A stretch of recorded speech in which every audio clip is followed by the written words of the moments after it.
जय श्री राधे कृष्ण। हमारे प्यारे भाइयों बहनों माताओं व बंधुओं, जीवन सूत्र चैनल पे आपका स्वागत है। आज आपके सामने लेकर आए हैं राजस्थान का प्रमुख लोकोत्सव गणगौर। राजस्थान में गणगौर का पर्व लोकोत्सव के रूप में सदियों से मनाया जाता रहा है। विवाहित व अविवाहित सभी आयु वर्ग की सुहागिन महिलाएं गणगौर की पूजा करती है। होली के दूसरे दिन से 16 दिनों तक लड़कियां प्रतिदिन ईसर गणगौर को पूजती है। जिस लड़की की शादी हो जाती है वो शादी के प्रथम वर्ष अपने पीहर जाकर गणगौर की पूजा करती है। इसी कारण इसे सुहाग पर्व भी कहा जाता है। गणगौर का पर्व चैत्र शुक्ल तृतीया को मनाया जाता है। महिलाएं इस पर्व को विशेष रूप से मनाती है। होली के दूसरे दिन चैत्र कृष्ण प्रतिपदा से अविवाहित व नवविवाहित महिलाएं प्रतिदिन गणगौर पूजती हैं। विवाहित महिलाएं सुहाग की रक्षा के लिए गणगौर का व्रत करती है। विवाहित कन्याएं भी मनोवांछित वर पाने के लिए गणगौर का व्रत रखती है। मान्यता है कि गणगौर व्रत और पूजा करने से महिलाओं के सुहाग की रक्षा होती है। गणगौर वाले दिन महिलाएं सज-धज कर 16 श्रृंगार करती है और माता गौरी की विधि विधान से पूजा करके उन्हें श्रृंगार की सभी वस्तुएं अर्पित करती है। वैसे तो गणगौर का पर्व देश भर में मनाया जाता है, लेकिन राजस्थान में बड़े ही हर्षोल्लास के साथ गणगौर पर्व लोकोत्सव के रूप में मनाया जाता है। गणगौर पर्व की मुख्य पूजा चैत्र मास के शुक्ल पक्ष की तृतीया को की जाती है। शिव पार्वती की पूजा के रूप में इस त्योहार को मनाया जाता है। गणगौर शब्द भगवान शिव और पार्वती के नाम से बना है। गण यानी भगवान शिव और गौर यानी पार्वती, इसलिए शिव पार्वती की पूजा के रूप में इस त्योहार को मनाया जाता है। कहा जाता है कि चैत्र शुक्ला तृतीया को राजा हिमाचल की पुत्री गौरी का विवाह भगवान शंकर के साथ हुआ था। उसी की याद में यह त्योहार मनाया जाता है। कामदेव मदन की पत्नी रति ने भगवान शंकर की तपस्या कर उन्हें प्रसन्न कर लिया तथा उन्हीं के तीसरे नेत्र से भस्म हुए अपने पति को पुनः जीवन देने की प्रार्थना की। रति की प्रार्थना से प्रसन्न हो भगवान शिव ने कामदेव को पुनः जीवित कर दिया तथा विष्णुलोक जाने का वरदान दिया। उसी की स्मृति में प्रतिवर्ष गणगौर का उत्सव मनाया जाता है। इस दौरान विवाह के समस्त रस्मों रिवाज किए जाते हैं। होलिका दहन के दूसरे दिन गणगौर पूजने वाली बालिकाएं होलिका दहन की राख लाकर उसके 8 पिंड बनाती है एवं 8 पिंड गोबर के बनाती है। गणगौर पूजने वाली लड़कियां उन सभी 16 पिंडों को दूब पर रखकर प्रतिदिन उनकी पूजा करती हुई दीवार पर एक काजल व एक रोली की टिकी लगाती है। शीतलाष्टमी तक इन पिंडों को पूजा जाता है। फिर मिट्टी से ईसर गणगौर की मूर्तियां बनाकर उनका पूजन करती है। गणगौर व्रत रखने की विधि। गणगौर की पूजा मनाने के लिए सबसे पहले हमें चौकी लगा करके उस पर साखिया बनाया जाता है और पूजन की विधियां शुरू की जाती है। इसके बाद आपको पानी से भरे कलश के ऊपर पान के 5 पत्ते रखने होते हैं और सबसे ऊपर एक नारियल रखना होता है। इस कलश को चौकी के दाहिनी तरफ रखा जाता है। इसके पश्चात चौकी पर पैसे और सुपारी रखी जाती है। इन सभी के पश्चात दीवार पर एक पेपर लगा करके कुंवारी कन्या 8 से 8 और विवाहित कन्या 16 से 16 टिकी लगाती है। इन सभी के पश्चात गणगौर पूजन का गीत गाया जाता है। पानी का कलश साथ रखकर हाथ में घास लेकर के हाथ जोड़ करके 16 बार गणगौर का गीत गाया जाता है। इन सभी प्रक्रियाओं को क्रमशः पूरे 16 दिन की जाती है। इस दिन औरतें भगवान श्री गणेश जी की कहानियां कहती है और इसके पश्चात गीत गाया करती है। इस त्योहार को अष्टमी की 30 तक प्रत्येक सुबह बिजोरा जो कि फूलों का बना होता है उससे की जाती है।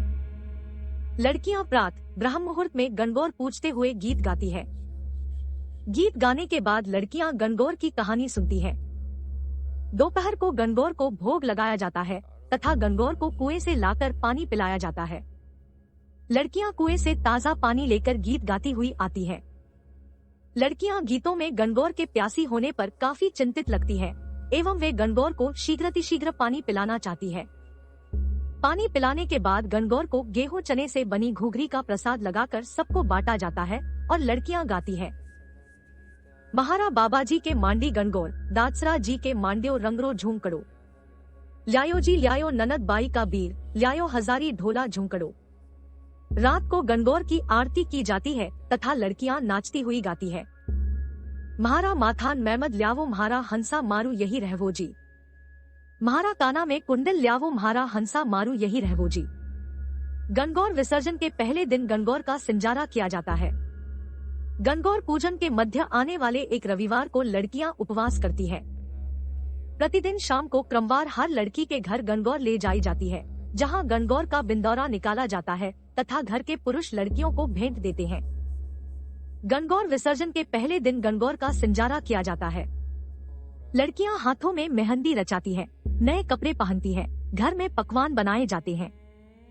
17वें दिन लड़कियां नदी, तालाब, कुएं, बावड़ी में ईसर गणगौर को विसर्जित कर विदाई देती है। गणगौर की विदाई का बाद श्रावण की 30 तक कोई लोक पर्व नहीं आते, इसलिए कहा गया है तीज त्योहारा बावड़ी ले डूबी गणगौर, अर्थात जो त्योहार तीज श्रवण मास से प्रारंभ होते हैं उन्हें गणगौर ले जाती है। ईसर गणगौर को शिव पार्वती का रूप मानकर ही बालाएं उनका पूजन करती है। गणगौर के बाद बसंत ऋतु की विदाई व ग्रीष्म ऋतु की शुरुआत होती है। घर से दूर रहने वाले युवक गणगौर के पर्व पर अपनी नव विवाहित प्रियतमा से मिलने अवश्य आते हैं। राजस्थान को देवभूमि कहा जाए तो अनुचित नहीं होगा। राजस्थान की राजधानी जयपुर में गणगौर उत्सव 2 दिन तक धूमधाम से मनाया जाता है।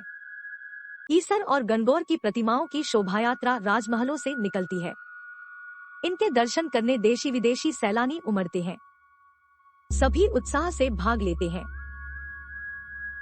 इस उत्सव पर एकत्रित भीड़ जिस श्रद्धा एवं भक्ति के साथ धार्मिक अनुशासन में बंधी गणगौर की जय जयकार करती हुई भारत की सांस्कृतिक परंपरा का निर्वाह करती है, जिसे देखकर अन्य धर्मावलंबी इस संस्कृति के प्रति श्रद्धा भाव से ओतप्रोत हो जाते हैं। ढूंढाड़ की भांति ही मेवाड़, हाड़ौती, शेखावाटी सहित राजस्थान के विशाल नगरों में ही नहीं बल्कि गांव-गांव में गणगौर पर्व मनाया जाता है एवं ईसर गणगौर के गीतों से हर घर गुंजायमान रहता है। राजस्थान को देवभूमि कहा जाए तो अनुचित नहीं होगा। प्राचीन काल से ही यह वीर भूमि सर्वधर्म शरणदायिनी रही है। इसी कारण सभी पूजा पद्धतियों एवं संप्रदाय यहाँ वैचारिक दृष्टि से फले फूले हैं। राजस्थानी शासकों ने लोक मान्यताओं का सदा सम्मान किया है। इसी कारण यहाँ सभी देवी देवताओं के उत्सव बड़ी धूमधाम से मनाए जाते हैं। गणगौर का उत्सव भी ऐसा ही लोकोत्सव है जिसकी पृष्ठभूमि पौराणिक है। हमें आज आवश्यकता है इस लोकोत्सव को मनाए जाने की परंपरा को अक्षुण्ण बनाए रखने की। इसका दायित्व है उन सभी सांस्कृतिक परंपरा के प्रेमियों पर जिनका इससे लगाव है और जो लोकोत्सव को सिर्फ पर्यटक व्यवसाय की दृष्टि से न देखकर भारत के सांस्कृतिक विकास की दृष्टि से देखने के हिमायती है। वैसे तो भारत को पर्वों का देश कहा जाता है क्योंकि भारत में अनेकों पर्व धूमधाम से मनाए जाते हैं। खासकर हिंदू धर्म में इतने पर्व है कि कोई अंदाज नहीं लगा सकता, क्योंकि कुछ पर्व क्षेत्रीय प्रकार के होते हैं जिन्हें सभी क्षेत्र में न मनाकर कुछ सीमित क्षेत्रों में मनाया जाता है। इसी तरह गणगौर एक हिंदू पर्व है लेकिन इसे सभी हिंदू नहीं मनाते हैं। इस पर्व को मुख्य रूप से राजस्थान के लोगों के द्वारा मनाया जाता है। गणगौर की बात करें तब यह एक हिंदू धर्म का पर्व है जिसे मुख्य रूप से राजस्थान में मनाया जाता है। वहीं इस पर्व को मध्य प्रदेश के भी कुछ क्षेत्रों में भी मनाया जाता है। गणगौर प्रेम एवं पारिवारिक सौहार्द का एक पावन पर्व है जिसे कि हिंदुओं द्वारा मनाया जाता है। गणगौर बना हुआ है 2 शब्दों के मिलने से, गण और गौर। इसमें गण शब्द से आशय भगवान शंकर जी से है और गौर शब्द से आशय मां पार्वती से है। गणगौर राजस्थान का मुख्य पर्व है और वहां इसकी काफी मान्यता है। इसे राजस्थान में आस्था के साथ मनाया जाता है। इस दिन गणगौर की पूजा की जाती है। लड़कियां एवं महिलाएं शंकर जी एवं पार्वती जी की पूजा करती है। गणगौर पर्व से भगवान शंकर और माता पार्वती की कहानी जुड़ी हुई है, इसीलिए इस पर्व की हिंदू धर्म में काफी मान्यता है। जैसे कि मैंने पहले भी कहा है कि गणगौर एक हिंदू धर्मावलंबियों का पर्व है जो भारत देश में मुख्यतः राजस्थान और मध्य प्रदेश के सीमावर्ती इलाकों में मनाया जाता है। मान्यता है गणगौर पर्व के पीछे हिंदू धर्म के भगवान शंकर और मां पार्वती जी की कहानी जुड़ी हुई है। इसीलिए हिंदू धर्म में गणगौर पर्व इन हिंदी की मान्यता कुछ अलग ही रूप से है। गणगौर पर्व के पीछे मान्यता है कि इस दिन कुंवारी लड़कियां गणगौर की पूजा करती हैं, तो उन्हें मनपसंद वर की प्राप्ति होती है और शादीशुदा महिलाएं यदि गणगौर पूजा करती है और व्रत रखती है तो उन्हें पति प्रेम मिलता है और पति की आयु लंबी होती है। गणगौर पर्व से जुड़ी है रोचक मान्यता। पुरुषों को नहीं देना चाहिए गणगौर का प्रसाद। गणगौर मां पार्वती और भगवान शिव की पूजा का पर्व है। चैत्र मास में शुक्ल पक्ष की तृतीया को गणगौर का त्योहार मनाया जाता है। वैसे तो इसे देश में अनेक स्थानों पर मनाया जाता है, परंतु राजस्थान में इस त्योहार की रौनक अनोखी होती है। गणगौर के पूजन की तैयारियां होली के दूसरे दिन से शुरू होती है। इस पर्व से जुड़ी एक रोचक मान्यता है, वो ये कि पुरुषों को इस पर्व पर चढ़ाया गया प्रसाद नहीं देना चाहिए। रंगों के पर्व से पूजन प्रारंभ होने का कारण यह है कि जिस प्रकार रंग जीवन में खुशियों का प्रतीक माने जाते हैं, उसी प्रकार गणगौर सौभाग्य व सुख प्राप्ति का त्योहार है। ईसर गणगौर का पूजन कर कुंवारी कन्याएं सुयोग्य वर तथा नवविवाहिताएं अखंड सौभाग्य का वरदान मांगती है। पौराणिक मान्यता के अनुसार गणगौर पूजन के माध्यम से मां पार्वती द्वारा की गई तपस्या व पूजन का अनुसरण किया जाता है। उन्होंने शिवजी की प्राप्ति के लिए घोर तप किया था। उसके बाद उन्हें पति रूप में पाया था। गणगौर पूजन के दिन गणगौर को प्रसाद चढ़ाया जाता है। महिलाओं और बच्चियों द्वारा ही यह प्रसाद ग्रहण किया जाता है। वहीं पुरुषों के लिए इसका निषेध है। इसका क्या कारण है? क्योंकि गणगौर मुख्यतः महिलाओं का त्योहार है। यह सुयोग्य वर प्राप्ति के लिए अथवा पति के दीर्घ जीवन के लिए किया जाता है। प्रसाद को इस पूजन का फल समझा जाता है, इसलिए इसे ग्रहण करने का अधिकार सिर्फ महिलाओं को ही है। धार्मिक मान्यता के अनुसार यह पुरुषों को नहीं देना चाहिए, यूं मनाया जाता है। गणगौर का पर्व सुहागिनें अपने पति की दीर्घायु के लिए करती है। उत्सव प्रारंभ होने के साथ ही महिलाएं हाथों और पैरों को मेहंदी से सजाती है। इसके बाद 16 श्रृंगार के साथ गौर माता को पूजती है। गाती जाती स्त्रियां होली की राख अपने घर ले जाती है। मिट्टी गलाकर उससे 16 पिंडियां बनाई जाती है। पूजन के स्थान पर दीवार पर ईसर और गौरी के भव्य चित्र अंकित कर दिए जाते हैं। ईसर के सामने गौरी हाथ जोड़े बैठी रहती है। ईसर जी काली दाढ़ी और राजसी पोशाक में तेजस्वी पुरुष के रूप में अंकित किए जाते हैं। मिट्टी की पिंडियों की पूजा कर दीवार पर गौरी के चित्र के नीचे सोली कुमकुम और काजल की बिंदियां लगाकर हरी धूप से पूजती है। साथ ही इच्छा प्राप्ति के गीत गाती है। दीवार पर 16 बिंदियां कुमकुम की, 16 बिंदियां मेहंदी की और 16 बिंदियां काजल की रोज लगाई जाती है। कुमकुम, मेहंदी और काजल तीनों ही श्रृंगार की वस्तुएं हैं और सुहाग का प्रतीक भी। महादेव को पूजती कुनारी कन्याएं मनचाहे वर प्राप्ति के लिए प्रार्थना करती है। अंतिम दिन भगवान शिव की प्रतिमा के साथ सुसज्जित हाथियों, घोड़ों का जुलूस और गणगौर की सवारी निकलती है, जो आकर्षण का केंद्र जाती है। अब राजस्थान पर्यटन विभाग की वजह से हर साल मनाए जाने वाले इस गणगौर उत्सव में कई देशी विदेशी पर्यटक पहुंच रहे हैं। गणगौर राजस्थान एवं मध्य प्रदेश और उत्तर प्रदेश के निमाड़, एक मालवा, बुंदेलखंड और ब्रज क्षेत्रों का एक त्योहार है, जो चैत्र महीने की शुक्ल पक्ष की तृतीया, तीज को आता है। इस दिन कुंवारी लड़कियां एवं विवाहित महिलाएं शिवजी, ईसर जी और पार्वती जी, गौरी की पूजा करती हैं। पूजा करते हुए दूध से पानी के छींटे देते हुए गोर गोर गोमती गीत गाती है। इस दिन पूजन के समय रेणुका की गौर बनाकर उस पर महावर, सिंदूर और चूड़ी चढ़ाने का विशेष प्रावधान है। चंदन, अक्षत, धूप बत्ती, दीप, नैवेद्य से पूजन करके भोग लगाया जाता है। गण, शिव तथा गौर, पार्वती के इस पर्व में कुंवारी लड़कियां मनपसंद वर पाने की कामना करती है। विवाहित महिलाएं चैत्र शुक्ल तृतीया को गणगौर पूजन तथा व्रत कर अपने पति की दीर्घायु की कामना करती है। होलिका दहन के दूसरे दिन चैत्र कृष्ण प्रतिपदा से चैत्र शुक्ल तृतीया तक दिनों तक चलने वाला त्योहार है गणगौर। यह माना जाता है कि माता गवर्जा होली के दूसरे दिन अपने पीहर आती है तथा 18 दिनों के बाद ईसर भगवान शिव उन्हें फिर लेने के लिए आते हैं। चैत्र शुक्ल तृतीया को उनकी विदाई होती है। गणगौर की पूजा में गाए जाने वाले लोकगीत इस अनूठे पर्व की आत्मा है।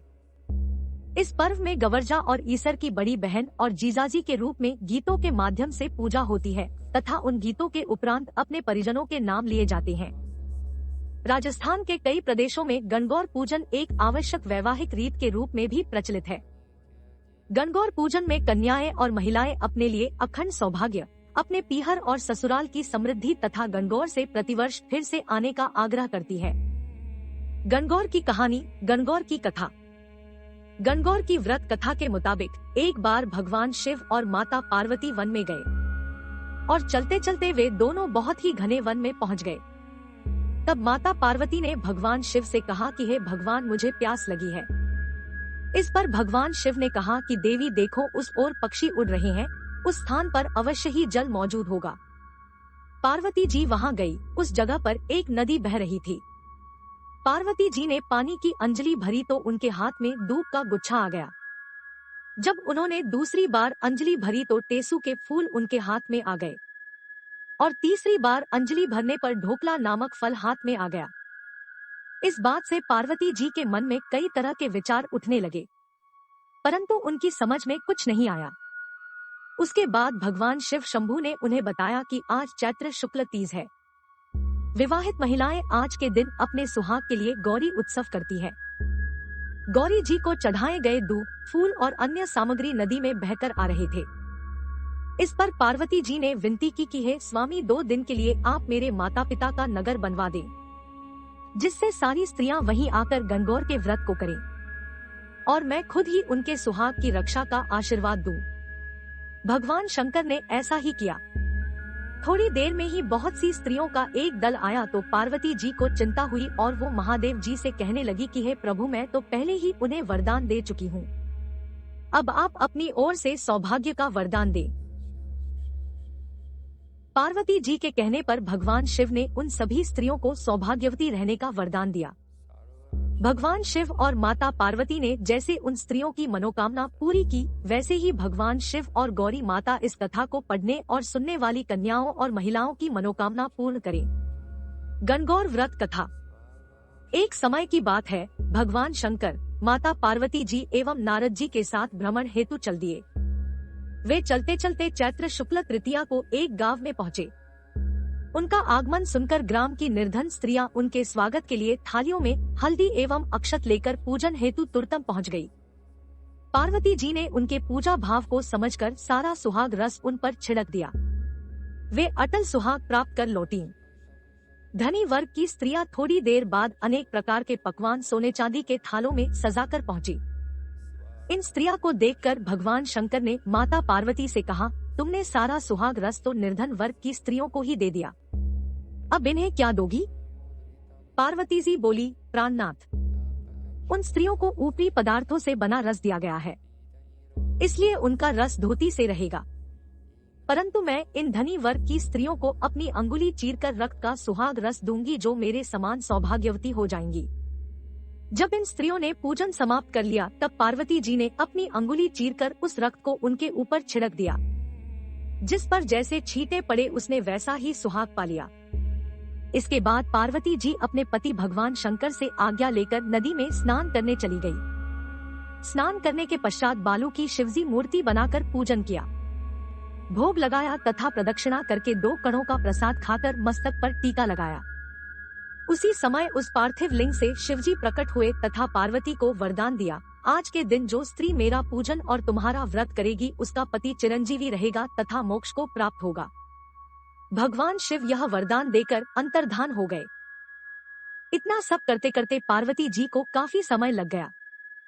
पार्वती जी नदी के तट से चलकर उस स्थान पर आई जहां पर भगवान शंकर व नारद जी को छोड़कर गई थी। शिवजी ने विलंब से आने का कारण पूछा तो इस पर पार्वती जी बोली, मेरे भाई भावज नदी किनारे मिल गए थे, उन्होंने मुझसे दूध भात खाने तथा ठहरने का आग्रह किया, इसी कारण से आने में देर हो गई। ऐसा जानकर अंतर्यामी भगवान शंकर भी दूध भात खाने के लालच में नदी तट की ओर चल दिए। पार्वती जी ने मौन भाव से भगवान शिवजी का ही ध्यान करके प्रार्थना की, भगवान आप अपनी इस अनन्य दासी की लाज रखिए। प्रार्थना करती हुई पार्वती जी उनके पीछे पीछे चलने लगी। उन्हें दूर नदी तट पर माया का महल दिखाई दिया। वहां महल के अंदर शिवजी के साले तथा सहलज ने शिव पार्वती का स्वागत किया। वे 2 दिन वहां रहे। तीसरे दिन पार्वती जी ने शिवजी से चलने के लिए कहा तो भगवान शिव चलने को तैयार न हुए। तब पार्वती जी रूठकर अकेली ही चल दी। ऐसी परिस्थिति में भगवान शिव को भी पार्वती के साथ चलना पड़ा। नारद जी भी साथ चल दिए। चलते चलते भगवान शंकर बोले, मैं तुम्हारे मायके में अपनी माला भूल आया। माला लाने के लिए पार्वती जी तैयार हुई तो भगवान ने पार्वती जी को न भेजकर नारद जी को भेजा। वहां पहुंचने पर नारद जी को कोई महल नजर नहीं आया। वहां दूर दूर तक जंगल ही जंगल था। सहसा बिजली कौंधी। नारद जी को शिवजी की माला एक पेड़ पर टंगी दिखाई दी। नारद जी ने माला उतारी और शिवजी के पास पहुंचकर यात्रा कर कष्ट बताने लगे। तब भगवान शिव ने कहा कि यह सारी माया देवी पार्वती की थी। वे अपने पूजन को गुप्त रखना चाहती थी, इसलिए उन्होंने झूठ बोला और अपने सत के बल पर यह माया रच दी। तब नारद जी ने देवी माता से कहा कि माँ, आप सौभाग्यवती और आदिशक्ति हैं। ऐसे में गुप्त रूप से की गई पूजा ही अधिक शक्तिशाली एवं सार्थक होती है। तभी से जो स्त्रियां इसी तरह गुप्त रूप से पूजन कर मंगल कामना करेंगी, महादेव की कृपा से उनकी मनोकामनाएं जरूर पूरी होंगी। इसी कथा के चलते तभी से गणगौर उपवास को महिलाएं अपने पति से छिपाते हुए करती हैं। तभी से लेकर गणगौर के इस गोपनीय पूजन की परंपरा चली आ रही है। गणगौर महिलाओं का त्योहार माना जाता है, इसलिए गणगौर पर चढ़ाया हुआ प्रसाद पुरुषों को नहीं दिया जाता है। गणगौर के पूजन में प्रावधान है कि जो सिंदूर माता पार्वती को चढ़ाया जाता है, महिलाएं उसे अपनी मांग में सजाती है। शाम को शुभ मुहूर्त में गणगौर को पानी पिलाकर किसी पवित्र सरोवर या कुंड आदि में इनका विसर्जन किया जाता है। गणगौर की कथा प्राचीन लोक कथाओं के अनुसार राजा के यहाँ जौचने तथा माली के खेत में दूब बोई गई। राजा के जौ चने अच्छी तरह से उग रहे थे, लेकिन माली की दूब दिन प्रतिदिन कम होती जा रही थी। यह देखकर माली चिंतित हो उठा और उसने आसपास के लोगों से इसका कारण पूछा। उन्होंने बताया कि लड़कियां सुबह आती है और तुम्हारे यहाँ से दूब तोड़ कर ले जाती है। दूसरे दिन माली लड़कियों को पकड़ने के लिए एक बैलगाड़ी के नीचे छिपकर बैठ गया। प्रातःकाल जब लड़कियां दूब तोड़ने आईं और दूब तोड़ने लगी तो माली बैलगाड़ी के नीचे से बाहर आया और उसने उन लड़कियों में से किसी का लोना, किसी की डोर, वस्त्र एवं गहने इत्यादि छीन लिए और कहने लगा, तुम सब मेरे यहाँ से दूब क्यों तोड़ कर ले जाती हो? लड़कियों ने बताया कि हम गणगौर का पूजन कर रही हैं। पूजन के लिए दूब तोड़ कर ले जाती है। यह सुनकर माली ने उन लड़कियों का सभी सामान वापस लौटा दिया। 16वें दिन गणगौर पूजन कर लड़कियां एवं महिलाएं प्रसाद, फल, लापसी आदि लेकर माली के घर आ गई। उन्होंने सभी सामग्री माली की मां को दे दी। मां ने सभी सामान कोठे के अंदर रख दिया। थोड़ी देर बाद माली आया और उसने अपनी मां से कुछ खाने के लिए मांगा। तब मां बोली, गांव की लड़कियां एवं महिलाएं आज खूब फल, लापसी आदि लाई है। तू कोठे से उन्हें ले ले और जी भर कर खा ले। माली कोठे में जब प्रसाद लेने गया तो क्या देखता है कि वहाँ बरतनों में हीरे जवाहरात पड़े हैं। माँ गौरी की कृपा से यह चमत्कार हुआ था। इसके बाद माली भी हर वर्ष गणगौर पूजन करने लगा। गणेश जी की कथा। एक बुढ़िया थी। वह बहुत ही गरीब और अंधी थी। उसके एक बेटा और बहू थे। वह बुढ़िया सदैव गणेश जी की पूजा किया करती थी। एक दिन गणेश जी प्रकट होकर उस बुढ़िया से बोले, बुढ़िया माँ, तू जो चाहे सो मांग ले। बुढ़िया बोली, मुझसे तो मांगना नहीं आता, कैसे और क्या मांगू? तब गणेश जी बोले, अपने बहू बेटे से पूछकर मांग ले। तब बुढ़िया ने अपने बेटे से कहा, गणेश जी कहते हैं तो कुछ मांग ले, बता मैं क्या मांगू? पुत्र ने कहा, माँ तू धन मांग ले। बहू से पूछा तो बहू ने कहा, नाती मांग ले। तब बुढ़िया ने सोचा कि ये तो अपने अपने मतलब की बात कह रहे हैं। अतः उस बुढ़िया ने पड़ोसिनों से पूछा तो उन्होंने कहा, बुढ़िया तू तो थोड़े दिन जिएगी, क्यों तू धन मांगे और क्यों नाती मांगे?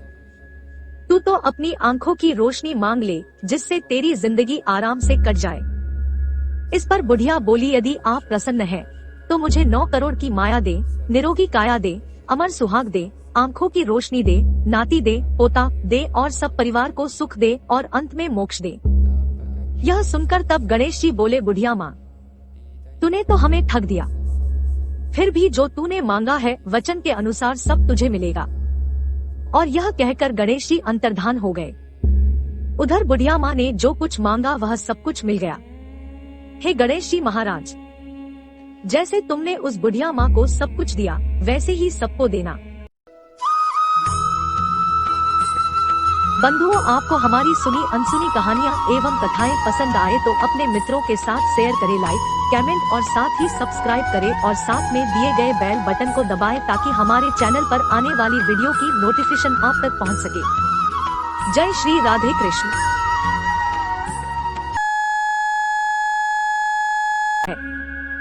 गणेश जी की कथा। एक बुढ़िया थी। वह बहुत ही गरीब और अंधी थी। उसके एक बेटा और बहू थे। वह बुढ़िया सदैव गणेश जी की पूजा किया करती थी। एक दिन गणेश जी प्रकट होकर उस बुढ़िया से बोले, बुढ़िया माँ, तू जो चाहे सो मांग ले। बुढ़िया बोली, मुझसे तो मांगना नहीं आता, कैसे और क्या मांगू। तब गणेश जी बोले, अपने बहू बेटे से पूछकर मांग ले। तब बुढ़िया ने अपने बेटे से कहा, गणेश जी कहते हैं तो कुछ मांग ले, बता मैं क्या मांगू। पुत्र ने कहा, माँ तू धन मांग ले। बहू से पूछा तो बहू ने कहा, नाती मांग ले। तब बुढ़िया ने सोचा कि ये तो अपने अपने मतलब की बात कह रहे हैं। अतः उस बुढ़िया ने पड़ोसिनों से पूछा तो उन्होंने कहा, बुढ़िया तू तो थोड़े दिन जिएगी, क्यों तू धन मांगे और क्यों नाती मांगे। तू तो अपनी आंखों की रोशनी मांग ले, जिससे तेरी जिंदगी आराम से कट जाए। इस पर बुढ़िया बोली, यदि आप प्रसन्न हैं, तो मुझे 9 करोड़ की माया दे, निरोगी काया दे, अमर सुहाग दे, आंखों की रोशनी दे, नाती दे, पोता दे और सब परिवार को सुख दे और अंत में मोक्ष दे। यह सुनकर तब गणेश जी बोले, बुढ़िया माँ, तूने तो हमें ठग दिया। फिर भी जो तूने मांगा है वचन के अनुसार सब तुझे मिलेगा। और यह कहकर गणेश जी अंतर्धान हो गए। उधर बुढ़िया माँ ने जो कुछ मांगा वह सब कुछ मिल गया। हे गणेश जी महाराज, जैसे तुमने उस बुढ़िया माँ को सब कुछ दिया, वैसे ही सबको देना। बंधुओं, आपको हमारी सुनी अनसुनी कहानियाँ एवं कथाएं पसंद आए तो अपने मित्रों के साथ शेयर करें, लाइक, कमेंट और साथ ही सब्सक्राइब करें और साथ में दिए गए बेल बटन को दबाएं ताकि हमारे चैनल पर आने वाली वीडियो की नोटिफिकेशन आप तक पहुंच सके। जय श्री राधे कृष्ण।